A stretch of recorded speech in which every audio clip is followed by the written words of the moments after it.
Seja bem-vindo a mais um Câmara Ciência. No programa de hoje, ainda dentro da temática da pandemia do novo coronavírus, nossa entrevistada é a professora Daniele Pompei Saccardo, do Departamento de Saúde Coletiva da Faculdade de Ciências Médicas da Unicamp. Daniele é mestre e doutora em Saúde Pública pela USP, tem especialização em Saúde Internacional pela Organização Pan-Americana de Saúde e diploma pelo Instituto Carlos III de Madrid. Ela também é professora do Programa de Mestrado Profissional em Saúde Coletiva, Política e Gestão em Saúde da Unicamp, membro da Unidade de Campinas da Cátedra Internacional de Bioética da Unesco, membro do Centro Interdisciplinar de Bioética da Unicamp e também do Grupo de Apoio Pós-Óbito. E neste programa, a professora Daniele fala da importância do SUS no enfrentamento à pandemia, sobre as discussões éticas envolvidas na hora de se determinar prioridades no atendimento médico em um cenário de escassez e também fala da importância de se ter uma visão mais global da saúde. Fique ligado, pois o programa está imperdível.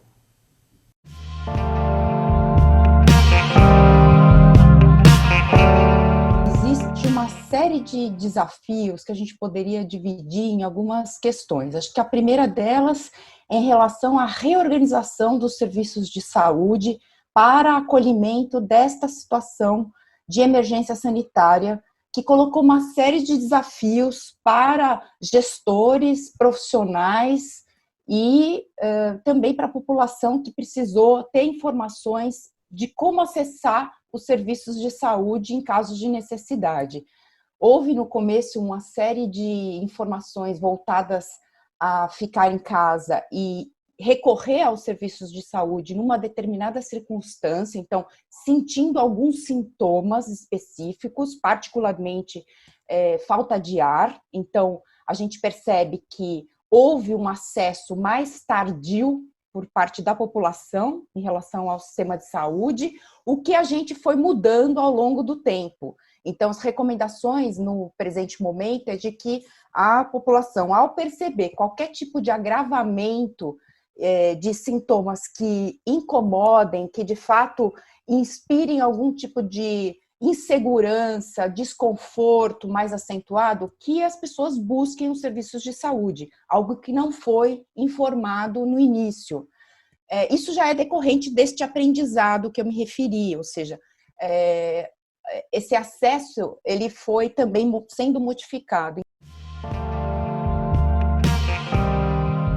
Então, acho que a principal preocupação, desde o início, que permanece, é o acesso por parte dos profissionais de saúde em relação às EPIs, aos equipamentos de proteção individual.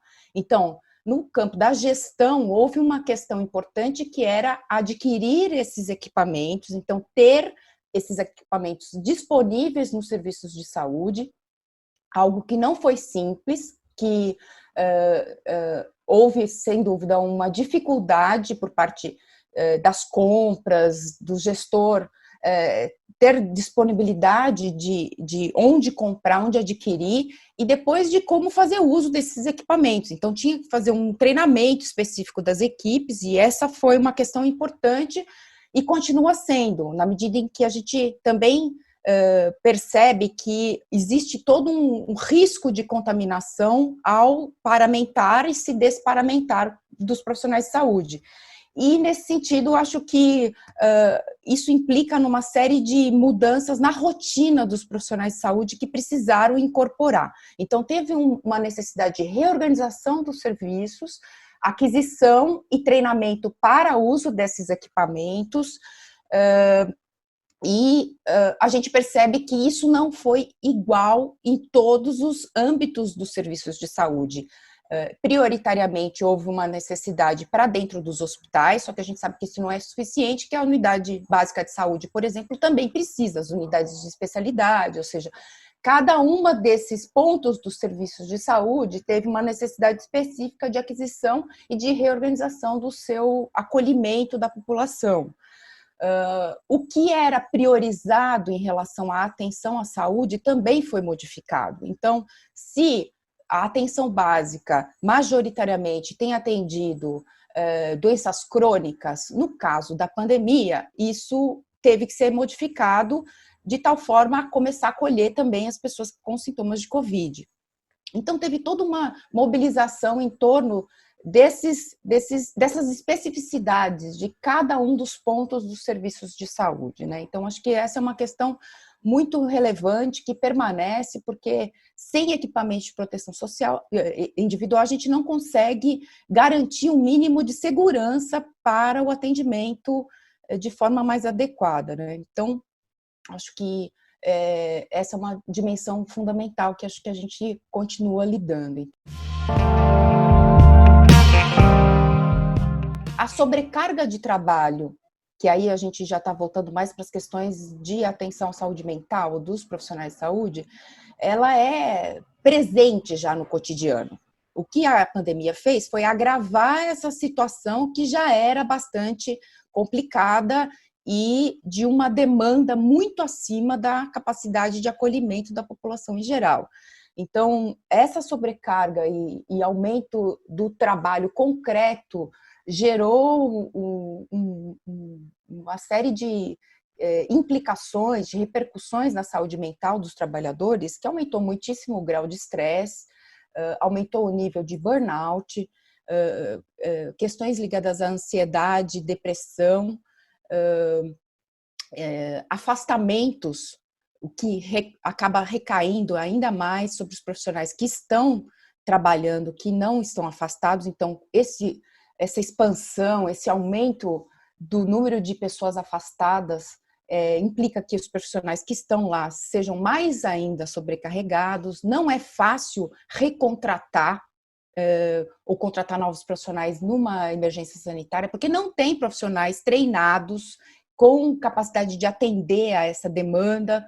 Então, no âmbito da saúde mental, a gente vê uma dimensão de aumento exponencial do trabalho, que já não era pequeno, que já não era simples, tendo uma repercussão muito direta na saúde mental, mas acho que tem especificamente de quem está na linha de frente, tem um afeto que é muito importante, que é o medo, né? As pessoas temem se contaminar e isso gera um estado emocional da maneira como eles vão para o trabalho que tem uma implicação em como eles vivenciam a experiência de estar trabalhando, que a gente sempre regula entre muito prazer, porque quem é profissional de saúde foi treinado para cuidado, para assistência. Então, durante os anos de formação e durante toda a vida profissional, o processo de educação permanente é um momento de preparação permanente, contínua dos profissionais de saúde, para que eles lidem, né, de maneira a proteger a própria saúde mental e poder cuidar do outro, mas o medo que foi instalado de se contaminar, de contaminar a família, de eventualmente sofrer enfim, consequências que são ainda pouco estimadas, porque a gente está vendo agora as consequências de quem teve Covid, tanto pacientes quanto os profissionais de saúde, isso tudo está sendo estudado. Então, essa incerteza em relação ao manejo, à continuidade, às repercussões na saúde física e mental, tudo isso está sendo colocado de uma situação, de uma forma muito que acaba sendo muito violenta, né? Posso dizer, porque a gente não está preparado do ponto de vista da saúde mental para lidar com esse grau de angústia, com esse grau de incerteza. Então, existe uma dimensão de risco à enfermidade mental muito aumentado em função da pandemia.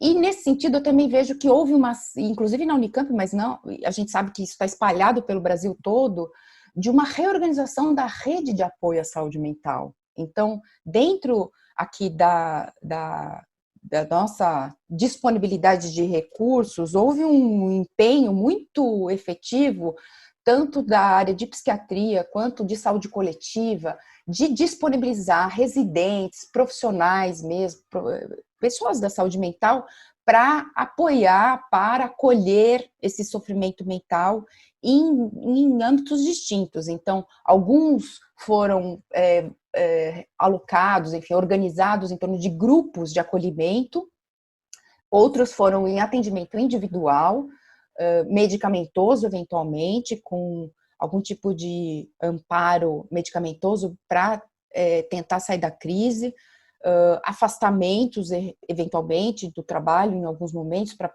a pessoa poder se reorganizar. Então, teve também uma preocupação, e eu vejo que isso é fundamental, e certamente será um desafio muito importante daqui por diante, porque a gente sabe que os profissionais de saúde, muitos deles demoram muito para buscar ajuda de profissionais de saúde, de outros profissionais de saúde, especialmente no âmbito da saúde mental, porque a gente tende a se culpabilizar demais, achar que nós é que não estamos dando conta, que a gente não está conseguindo responder adequadamente.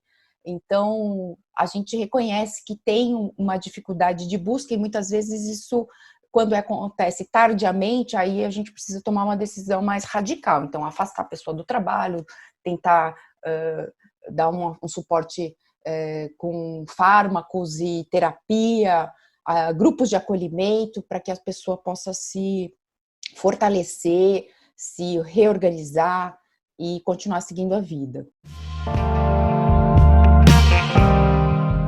Houve uma mudança repentina na rotina desses profissionais de saúde. Muitos deles que têm familiares ou crianças e que queriam evitar contaminar seus familiares, tiveram que encontrar uns arranjos de organização da vida cotidiana de, por exemplo, ter que não voltar para casa.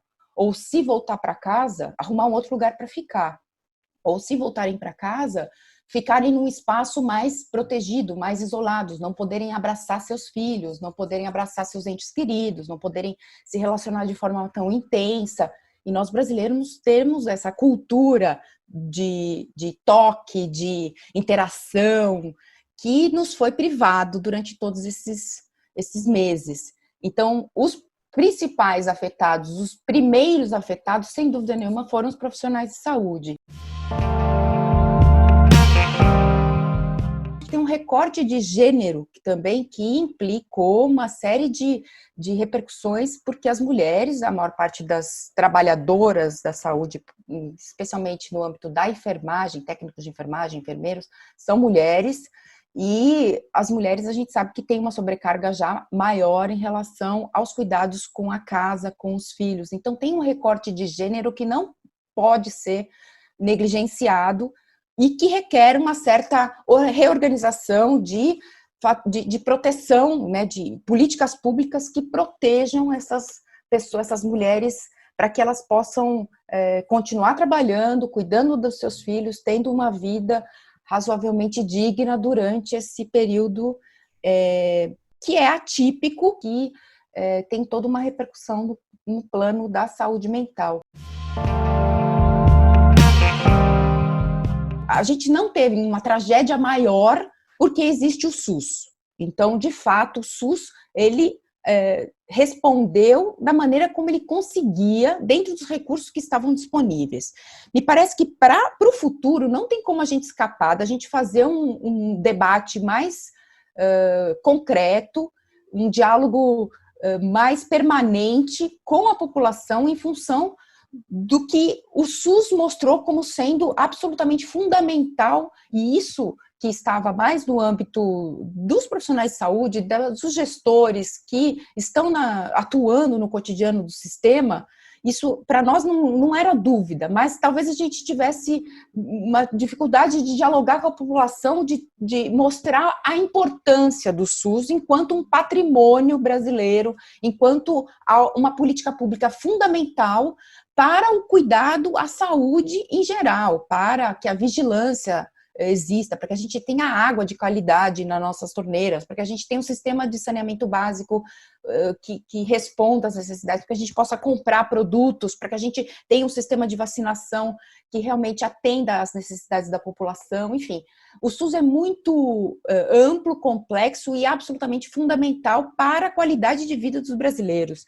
E essa consciência, ela não estava muito clara, ela não estava muito introjetada como o SUS como um valor, como um patrimônio da sociedade brasileira. Então, me parece que existe um âmbito que é de comunicação com a população em torno dos benefícios, que significa ter um sistema público que seja acessível a todos os brasileiros, que todos nós fazemos uso. Então, acho que essa é uma dimensão que cabe a todos os gestores em todos os níveis, e cabe a toda a população, porque isso diz respeito à cidadania. É um direito constitucional, e essa consciência do direito me parece que foi sendo verbalizada e comunicada de uma maneira mais efetiva nesses últimos meses em função da pandemia. Não tem como negar que a saúde ela tem sido paulatina e gradativamente desfinancializada e precarizada. Isso significa uma pior qualidade na atenção à saúde à população. Isso significa que vai ter menos disponibilidade de profissionais para acolher, vai ter menos possibilidade de fazer intervenções de pequeno, grande e médio porte. Quer dizer, a gente não vai ter menos cirurgias, a gente vai ter uma fila mais extensa, a gente vai ter um tempo de espera maior. Quer dizer, o desfinanciamento significa uma pior qualidade de atenção e uma pior qualidade de trabalho para quem está na linha de frente. Porque quem está na linha de frente hoje, ela sempre esteve. E o SUS sempre esteve em situações de bastante... que a gente chama de sofrimento moral que causa no profissional de saúde, que é ele ter de fazer escolhas difíceis o tempo inteiro. A pandemia escancarou esse drama que ficava muitas vezes na mão dos profissionais de saúde. E quando isso vem à tona, isso se torna um debate mais amplo e isso se torna visível para a população, houve, e eu vejo isso como um aspecto positivo, houve uma sensibilização por parte da população também da situação que permanentemente os profissionais de saúde estão expostos. Então, não é que agora a emergência do HC, por exemplo, ou dos hospitais públicos, estão vivendo uma situação de emergência mais aguda, porque sempre foi aguda, é que ficou num grau de absoluta ingerência se a gente não criasse outros fluxos e outros protocolos para acolher também o Covid. Então, acabou acrescentando uma demanda muito mais angustiante e desafiadora para aquilo que já era bastante complicado e desafiador no cotidiano.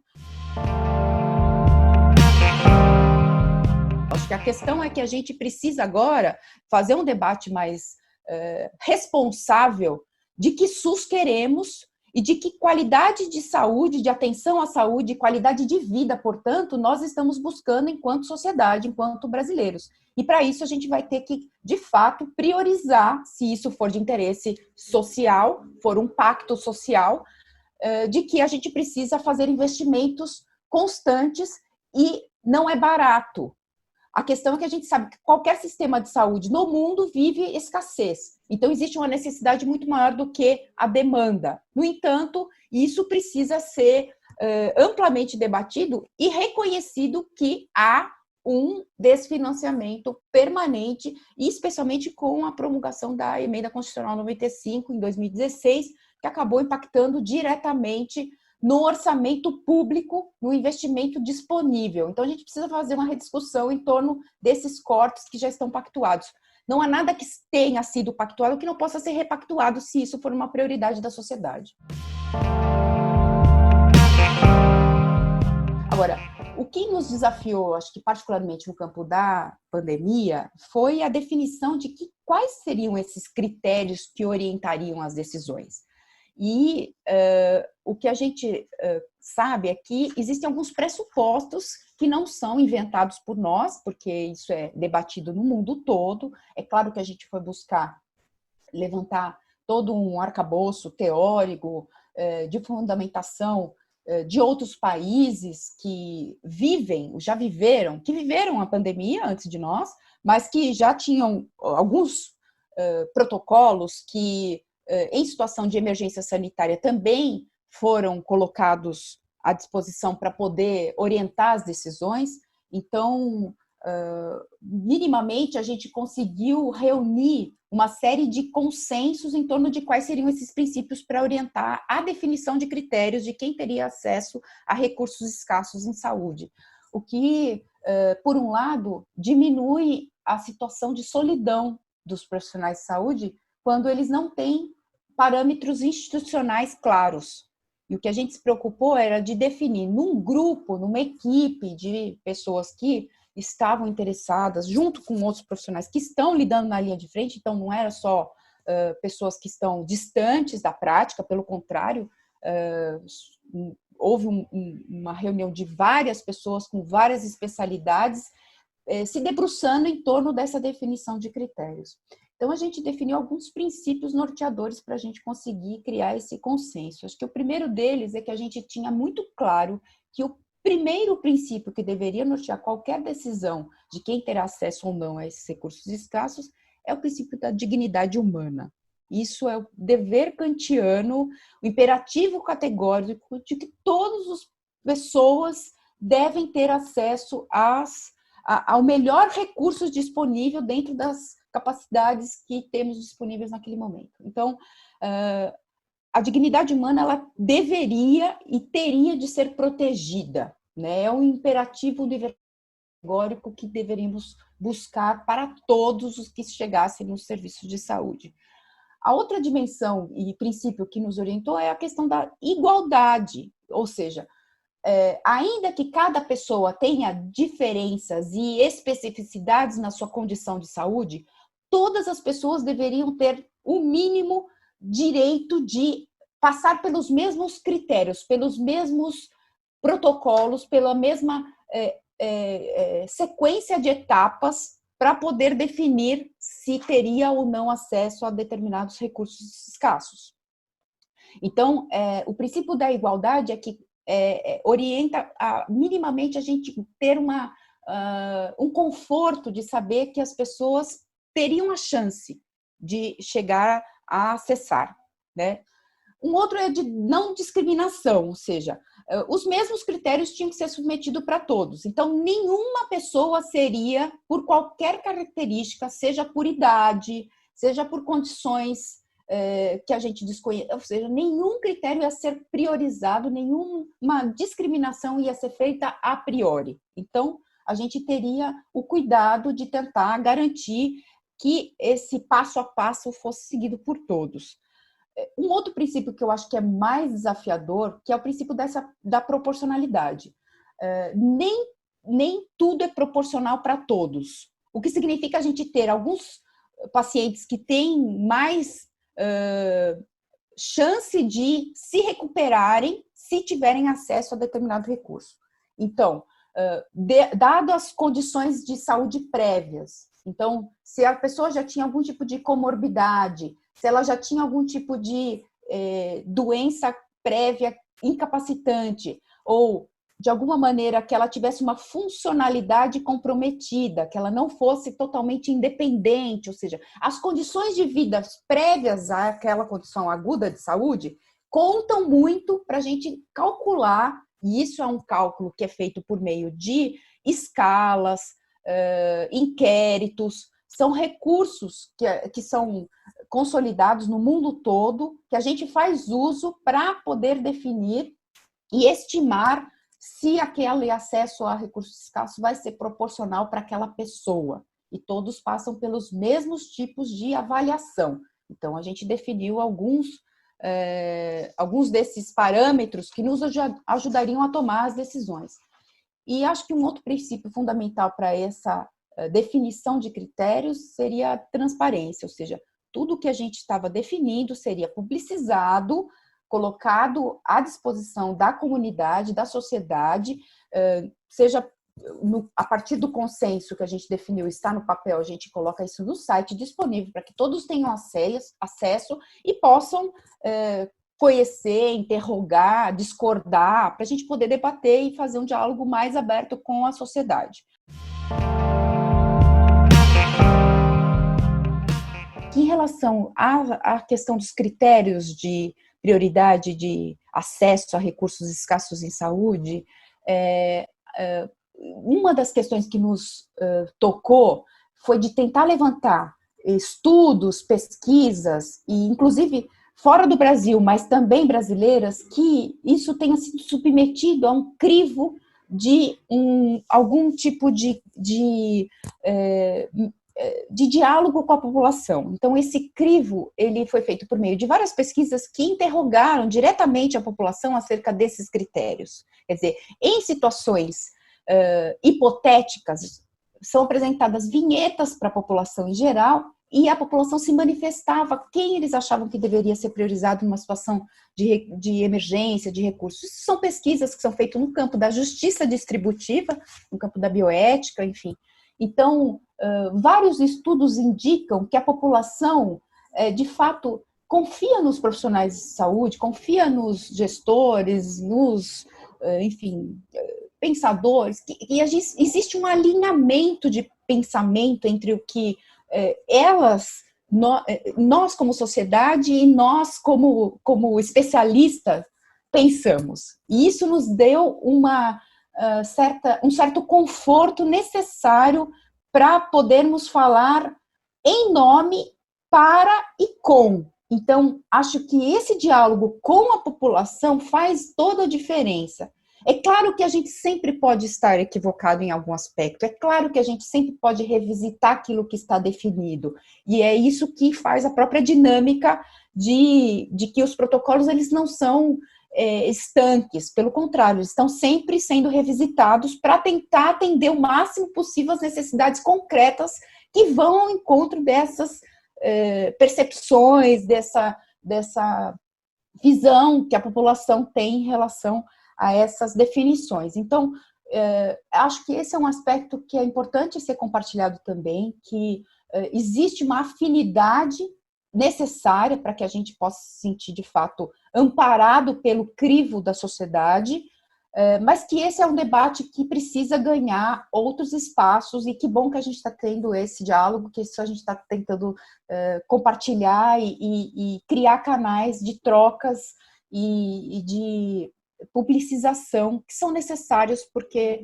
os especialistas eles só têm algum tipo de abordagem ou mas não necessariamente a gente tem a verdade. Essas verdades elas são mutáveis e que a gente precisa desse diálogo permanente e revisitar as nossas definições, que são sempre provisórias.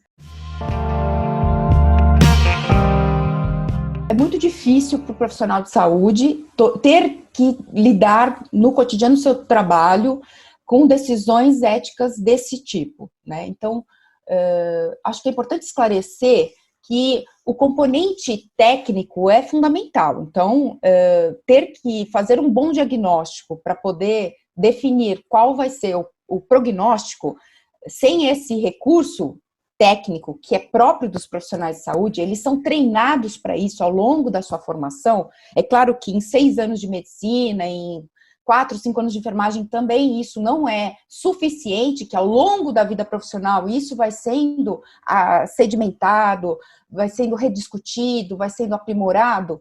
No entanto, a gente sabe que os profissionais de saúde têm essa necessidade de fazer essa avaliação ao definir um diagnóstico, conseguir planejar um plano terapêutico a partir do prognóstico, né? Isso faz parte dessa capacitação. E esse componente que aparentemente é só técnico, na verdade ele é carregado de julgamento moral, é carregado de valores, de princípios que orientam o olhar do profissional de saúde em relação ao que deve ou não deve ser feito, de quem deve ser priorizado. Então, acho que a ética ela está sempre presente nas decisões técnicas, nesse sentido de que ela, de fato, guia, orienta, ela dá alguma diretriz norteadora, né?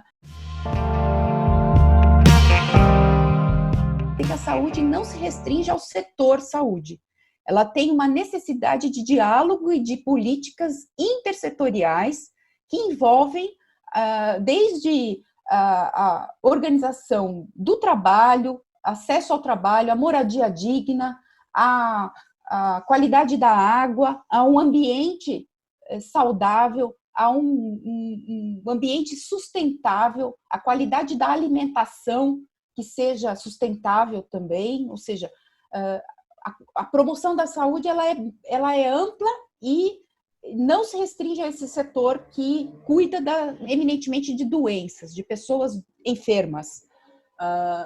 a gente faz isso nos serviços de saúde, quer dizer, profissionais de saúde que estão especialmente na atenção básica, têm esse princípio da promoção da saúde muito presente, porque o processo de educação em saúde ele é permanente com a população.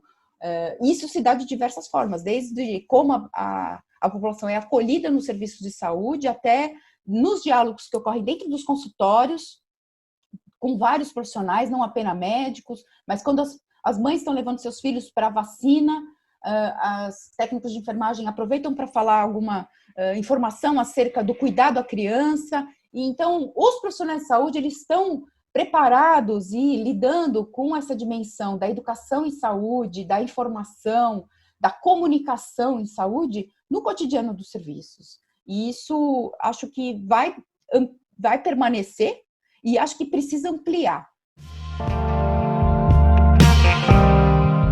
Porque acho que os desafios que se colocam após a pandemia são imensos, especialmente pelo impacto econômico que a gente sabe que a pandemia está gerando.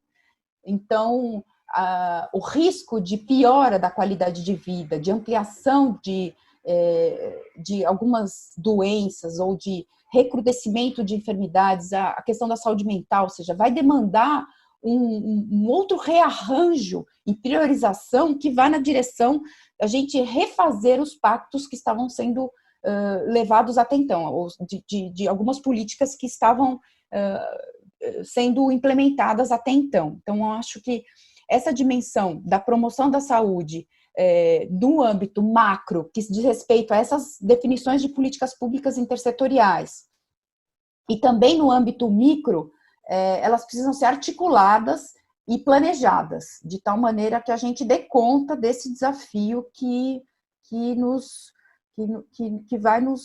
avizinha, que nos toca daqui por diante.